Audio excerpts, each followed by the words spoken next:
សូមជំរាបសួរអ្នកគ្រូនិងសួស្តីដល់ការជួបគ្នាទាំងអស់គ្នាខ្ញុំបានឈ្មោះកេងសាលាជាផ្នែកក្រុមទី11ដែលតាមបកស្រាយពីពាក្យបច្ចេកទេសសំទៅនឹង Neural System ហើយក្រុមរបស់ខ្ញុំមានសន្ទុំទី1ទេគឺរៀបរាប់ពីពាក្យបច្ចេកទេសក្នុងទម្រង់ចូលគ្នាទាក់ទងនឹងប្រព័ន្ធខ្សែប្រសាទ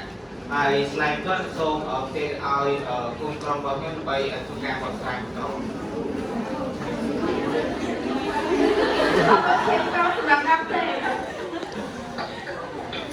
ជារបស់នេះខ្ញុំសូមជម្រាបសួរអ្នកគ្រូនិងស្ដីមកលោកតាអ្នកអរគ្នានេះខ្ញុំបានមកបកស្រាយឆ្លើយបន្ទាប់រៀបរាប់ពីពាក្យបច្ចេកទេសក្នុងទម្រង់ចូលគ្នាតែតាមរឿងប្រព័ន្ធខ្សែប្រព័ន្ធខ្សែប្រសាទខ្មែរខ្ញុំផងពេលទី1នោះគឺ cerebral មានន័យថាខួរធំឧទាហរណ៍ cerebral មកដល់ជាតែតាមនឹងមានន័យថាការទងជ្រាយខួរធំពេលទី2នោះគឺ granny មានន័យថាទលាក្បាលឧទាហរណ៍ craniotomy ការបែកកាត់ទលាក្បាលពេលទី3នោះគឺ cerebral មានន័យថាខួរក្បាលឧទាហរណ៍ cerebellotomy មានន័យថាការបែកកាត់ខួរក្បាលចំណែកពេលទី4នោះគឺ gray មានន័យថាកោសិកាសរសៃប្រសាទឧទាហរណ៍ glioma ដុំខ្សែកោសិកាសរសៃប្រសាទពេលទី5នោះគឺ kinesis មានន័យថាចលនាឧទាហរណ៍ kinesiology ការសិក្សាពីចលនាពេលទី6មានន័យថា meaning មានន័យថាខួរក្បាលឧទាហរណ៍ meningeal site កោសិកាខួរក្បាលស្លាយរបស់ខ្ញុំបានបញ្ចប់ជាកិច្ចបន្ទប់នេះខ្ញុំសូមជ័យទៅឲ្យមិត្តរួមក្រុមขอบคุณមិត្តសម្រាប់កម្មវិធីជាដំបូងសូមជម្រាបសួរអ្នកគ្រូសួស្តីដល់អ្នកទាំងអស់គ្នាខ្ញុំបាទមុធីចន្ទទេឡើងបនថ្លៃបន្ទាប់ពេលទី3 Yale spinal cord បានមកដល់គួរជាក្នុង yellogram Yale ហ្នឹងគឺជា word root ពេល gram គឺជា suffix gram បើតាមប្រទេសជំនះនេះត្រូវសម្បាញ់ word root ទៅជា command mover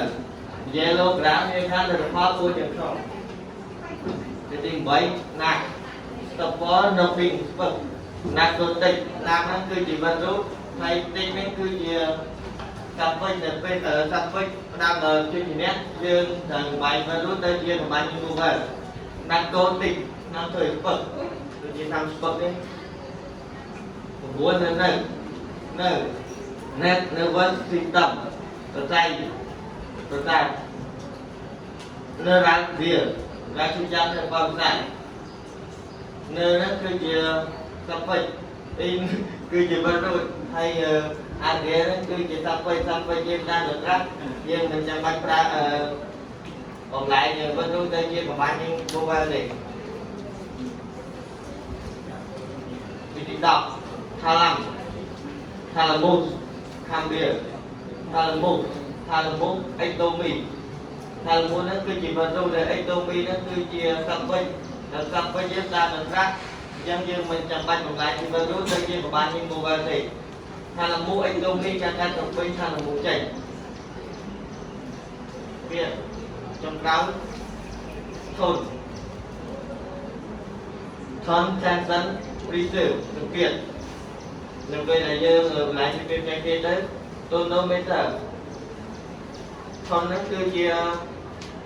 បើរូតហើយមេតាហ្នឹងគឺជាតាមពេជ្រតាមពេជ្រតាមជំនាញនេះត្រូវកំឡៃបើរូតហ្នឹងទៅជាប្រមាណនេះមកវិញការវាស់សង្កេតនៅផ្ទៃអាចមានความចិត្តដាក់ក្នុងផ្ទៃហ្នឹងហើយក៏របស់ខ្ញុំបានបញ្ចប់